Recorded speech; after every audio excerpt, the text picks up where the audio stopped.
ایک شخص نے سوال کیا کہ کیا ہماری بیویوں کو اس چیز پر اجر ملے گا کہ وہ ہمارے لیے سحری بناتی ہیں اور ہمارے لیے افطاری بناتی ہیں؟ تو شیخ صالح فوزان الفوزان حفظہ اللہ انہوں نے جواب دیا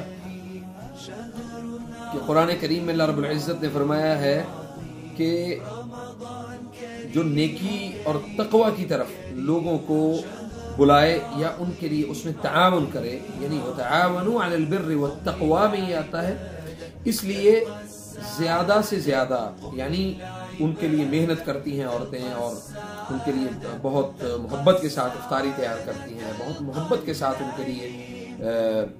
یہ جو سحری ہے وہ تیار کرتی ہیں، تو خواتین کو رمضان المبارک میں اجر بہت زیادہ سمیٹنے کا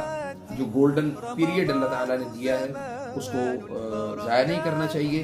اور زیادہ سے زیادہ جتنے لوگوں کے لیے وہ افطاری بنائیں گی، جتنے لوگوں کے لیے وہ سحری بنائیں گی، اللہ کے فضل سے انشاءاللہ باذن اللہ ان کے لیے اتنا زیادہ ان کے لیے اجر ہے۔ اس لیے یہاں پہ ایک بہت ہی پرامن رہنے کے لیے یعنی آپ خواتین کو یہ مشورہ ہے کہ آپ اپنے گھروں میں سارے کام کریں، سارے معاملات ہوں، لیکن فرسٹریشن نہیں ہونی چاہیے، اپنے آپ کو ایگزاسٹ نہ کریں، اپنے آپ کو پریشان نہ کریں کہ جی افطاری کے ٹائم سب جو ہے نا وہ شور مچ گیا ہے، یہ بنا دو وہ بنا دو، ہر ایک کی اپنی اپنی اصبر، صبر کے ساتھ بڑی محبت کے ساتھ سب کے لیے بڑی محبت کے ساتھ سب کچھ تیار کر کے ان کے سامنے پیش کریں، باذن اللہ بہت ہی زبردست اجر ہے انشاءاللہ۔ سو اس